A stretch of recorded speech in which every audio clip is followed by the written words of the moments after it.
All right, everyone. So Tony Grossi, a NFL insider, discussed what Todd Monken's plan for Deshaun Watson is and why he's starting. And I think we want to bring you a little bit different of coverage because if you go on ESPN, even though this is ESPN Radio, right, Cleveland, but if you go on the main shows and stuff like that, you're not going to get, at least it seems to me, a lot of balanced coverage on this of, okay, maybe this is the wrong move, but why was the move made? Monken has said repeatedly during training camp he wants to take advantage of Watson's legs, his athletic ability.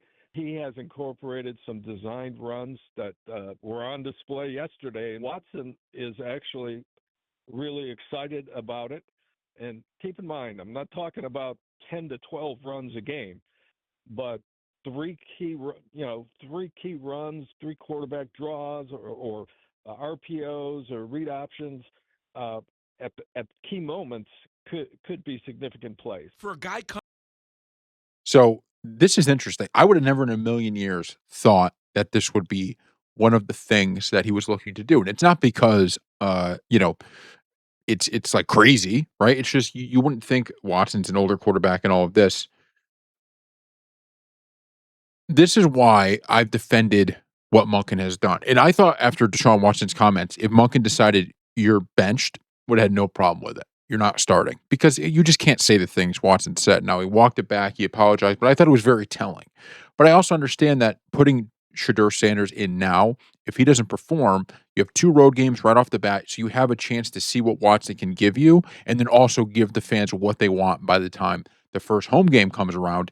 And let's just be clear, in the NFL, mobile quarterbacks or quarterbacks who use their legs a ton, that could be the difference in a season between 3, 4 wins and you sneak into the playoffs. And I know nobody's looking at the Browns as a potential playoff team, but I want to point to a team that I thought did this to a T.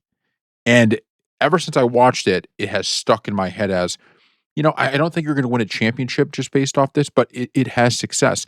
That is the New York Giants a couple of years ago. Remember when Brian Daboll's first year, Daniel Jones is there, and they sneak into the playoffs and win a playoff game. Remember, they beat the Vikings only to get, kind of destroyed by the Eagles. But the under talked about part of that year, because really, nobody ever wants to give Daniel Jones any credit ever for whatever reason, was Daniel Jones in a bunch of those games they won. He made just significant plays with his legs. A few key plays here or there with his legs that turned the tide of the games.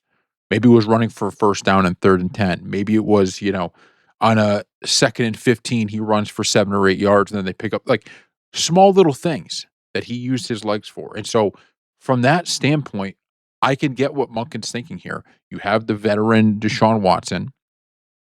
You utilize kind of these runs, not just scrambles, but these runs.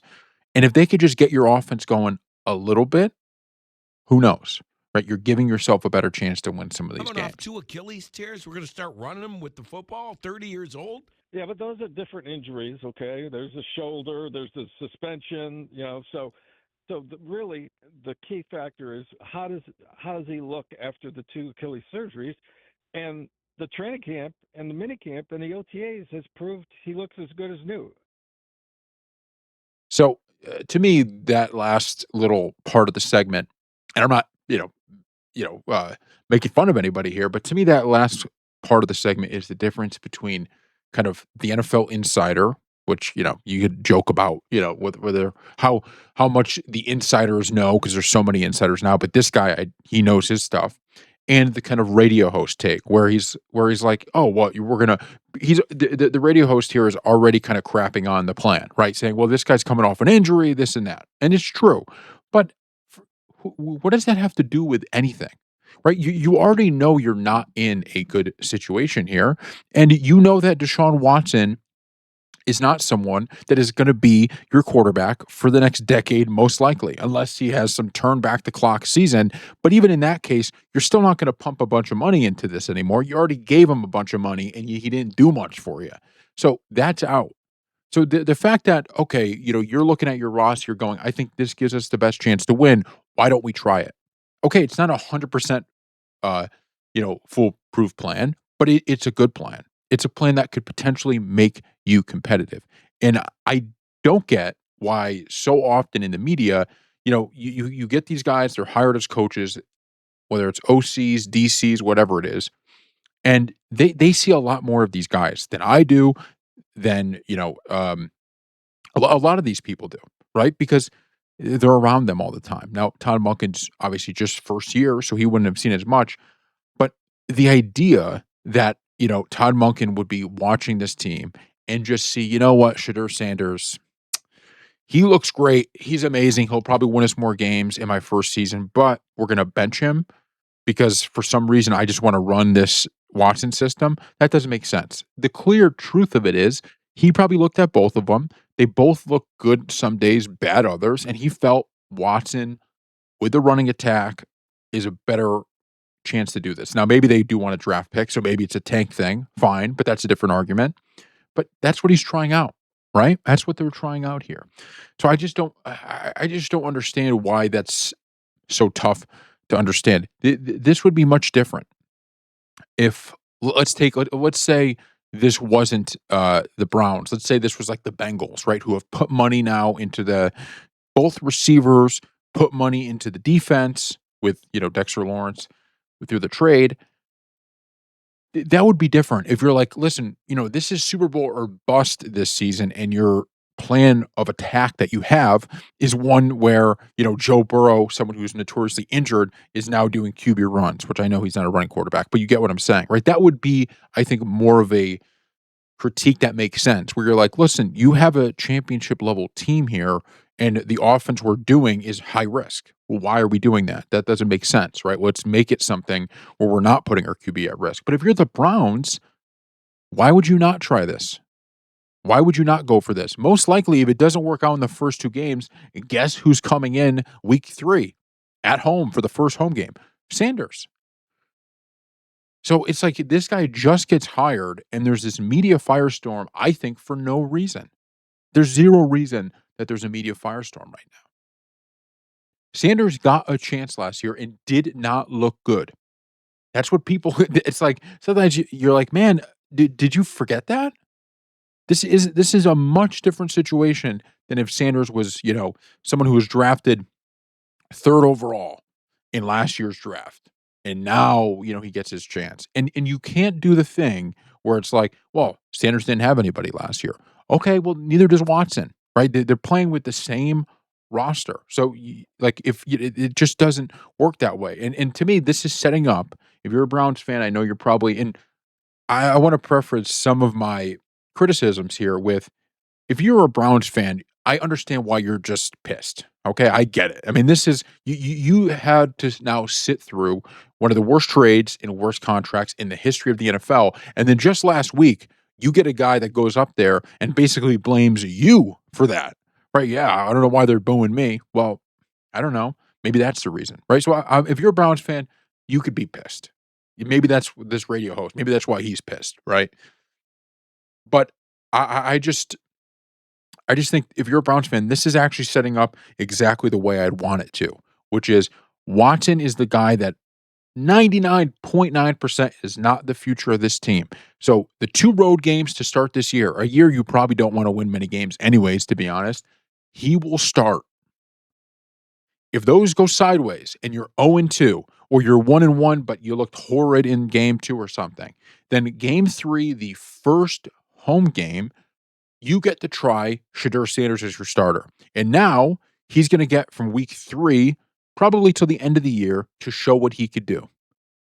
If he plays well, maybe you have your quarterback for the future. If he doesn't, well, guess what? You're going to get one of the top picks of next year's draft. You're going to get a great quarterback, and you could reset this whole cycle, and you have now turned the corner. The other way, if the media kind of had their way, is you start Shadur Sanders week 1. He looks like a disaster. Or I'm saying if he does, right? You go into week 2 again, 2 road games, by the way, another disastrous output, and now you're sitting there going, okay, well, what? We're going to turn to Deshaun Watson for the rest of the year, and now this young guy who could be your future QB, you've kind of just thrown him into the fire, right? I just don't see that being the best way to do this. to start. I think the truth is, if you bring him in week 3, you're gonna bring him in with the fans being so behind him. It's gonna be a clean slate with Shedeur, right? He's gonna be sitting there. The fans are gonna be happy that Deshaun, that experiment is over, right? The whole maybe we could resurrect this deal, this contract. Let me read you the schedule here. First 2 games, right, in September. You have the 13th of September. You have the Jags on the road and the Bucks on the road. 2 good teams. The Bucks, they could be really good. They could not be good. We'll see. But 2 historically, as of late, right? The Bucks have been the most consistent team in that division, and the Jags also inconsistent, but they could be very good this year. So Shedeur would have to walk into the Jags building week 1 and beat them. Now Deshaun has to do that. The Bucks, same thing.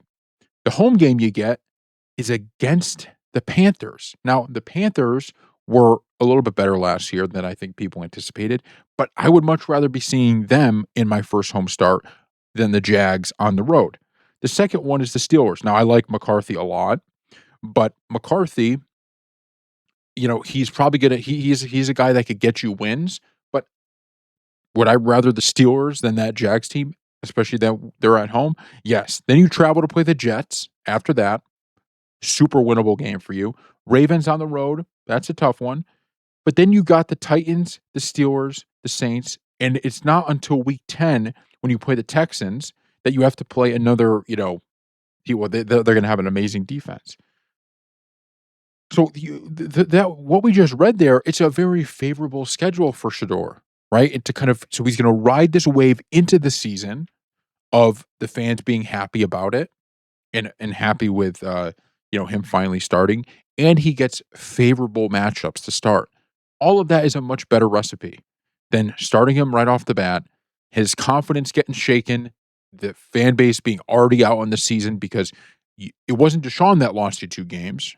It was the guy that you were like, maybe he could be the future of our team, right? Which I think that stock is kind of falling. But either way, I think that's the best way to do this. Let me know what you think in the comment section below. I know it's a kind of different narrative than what's being pushed, and I could be dead wrong, but I just don't understand. Like, it seems to me that the way the media treats this story is like, Joe Burrow or Lamar Jackson or Patrick Mahomes is on the bench right now.